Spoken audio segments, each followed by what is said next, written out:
Hi friends, welcome to Zeenath's world. இன்னைக்கு நம்ம ஒரு டிஃபரண்டான ரெசிபி பார்க்க போறோம். அதுதான் தக்கடி. இந்த ரெசிபி எப்படி பண்றதுன்னு இப்போ நம்ம பார்ப்போம். நான் அடுப்புல குக்கர் வச்சிருக்கேன். அதுல நம்ம ஒரு 2 டேபிள் ஸ்பூன் ஆயில் ஊத்திக்கலாம். ஆயில் நல்லா காயட்டும். இப்போ நம்ம அதுல ஒரு ஏலக்காய், ஒரு பட்டை போட்டுக்கலாம். அதை லேசாக ஃப்ரை பண்ணிடுவோம். பெரிய வெங்காயம் ஒன்று மெல்லிசாக கட் பண்ணி அதையும் இதோடு போட்டுடலாம். வெங்காயம் நல்லா ஃப்ரை ஆகட்டும்.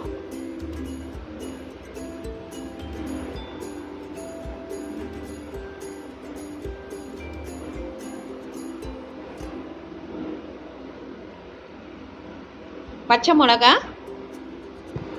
2 பாதியாக கட் பண்ணி போட்டுடலாம். கருவேப்பிலை கொஞ்சம் போட்டுக்கோங்க. இதையெல்லாம் சேர நல்லா வதக்கலாம்.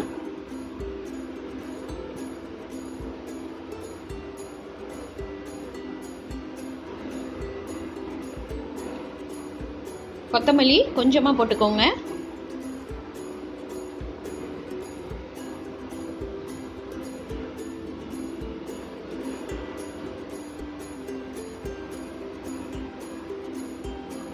உப்பு தேவையான அளவு.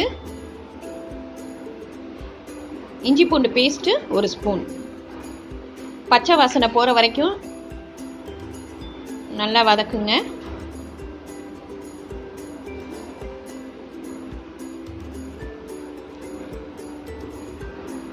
சின்ன தக்காளி ஒன்று சின்ன சின்னதாக கட் பண்ணி போட்டுருவோம். தக்காளி எல்லாம் சேர்ந்து நல்லா வதங்கட்டும்.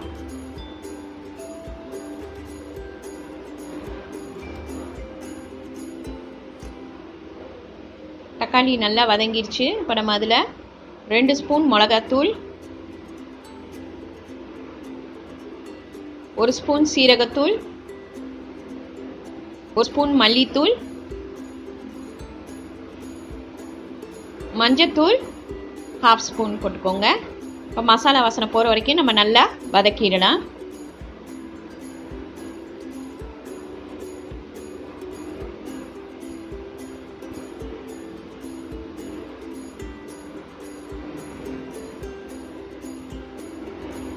நான் ஒரு 200 கிராம் மட்டன் எடுத்து வச்சுருக்கேன். நல்லா நெஞ்செலும்பு தான் எடுத்து வச்சுருக்கேன். அப்போ தான் நல்லா டேஸ்ட்டாக வரும். இப்போ கறியும் அந்த மசாலாவும் நல்லா ஒன்று சேர நம்ம கொஞ்ச நேரம் வதக்கிக்கலாம்.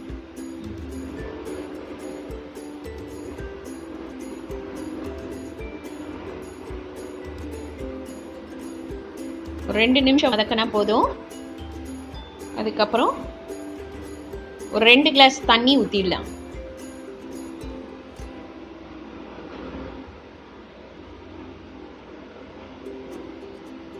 இப்போ நம்ம குக்கரில் ஒரு 6-7 விசில் வேக வச்சு எடுத்துக்கலாம்.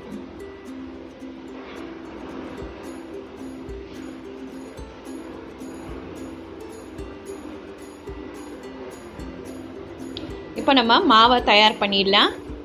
அரிசி மாவு இந்த கப்பில் 2 போட்டுக்கோங்க. எந்த கப்பில் எடுக்கிறோமோ அதே அளவு 2 கப்பு தண்ணியை நல்லா கொதிக்க வச்சிடணும்.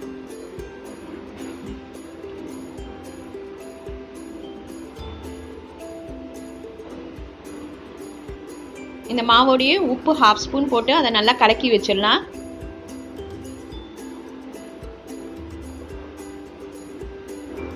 இப்போ தண்ணி கொதிக்க வச்சுருக்கத நம்ம இதில் கொஞ்சம் கொஞ்சமாக ஊற்றி மாவை நல்லா கிண்டணும். நிறையா தண்ணி ஊற்றிடாதீங்க.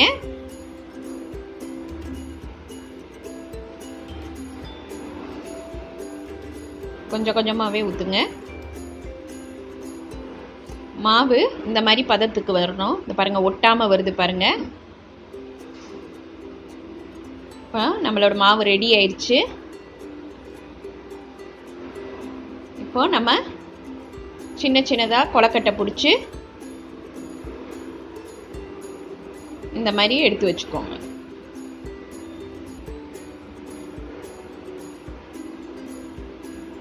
இந்த மாதிரி கொலக்கட்டை பிடிச்சி ஒரு தட்டில் ஃபஸ்ட்டு வச்சுக்கலாம்.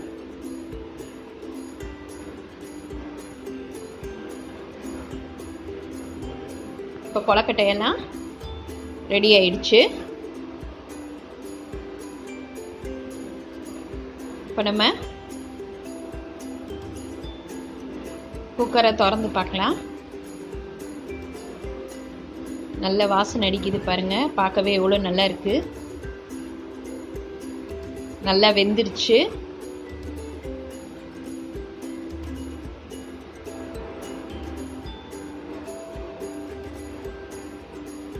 இப்போ நான் அடுப்பில் பேன் வச்சுருக்கேன். இப்போ நம்ம குக்கரில் உள்ள அந்த கிரேவியை இதில் ஊற்றிடலாம்.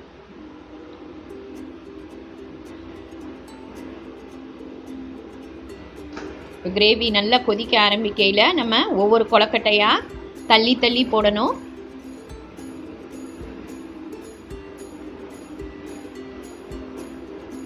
ரொம்ப கிண்டாமல் லேசாக கிண்டி விடுங்க, இல்லைன்னா கரைஞ்சிரும்.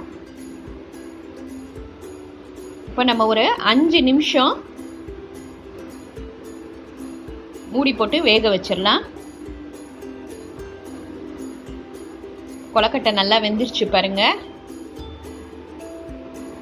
இது ஒரு டிஃப்ரெண்ட்டான பிரேக்ஃபாஸ்ட்டாக இருக்கும்.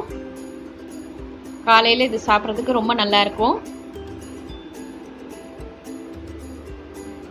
அவ்வளோதான், நம்ம அடுப்பை ஆஃப் பண்ணிடலாம். இது ரொம்ப ஈஸி. இன்றைக்கி இதை ட்ரை பண்ணி பாருங்கள். லைக் பண்ணுங்கள், ஷேர் பண்ணுங்கள், ப்ளீஸ் சப்ஸ்கிரைப் பண்ணுங்கள். உங்கள் கமெண்ட் எனக்கு அனுப்புங்க. தேங்க்யூ.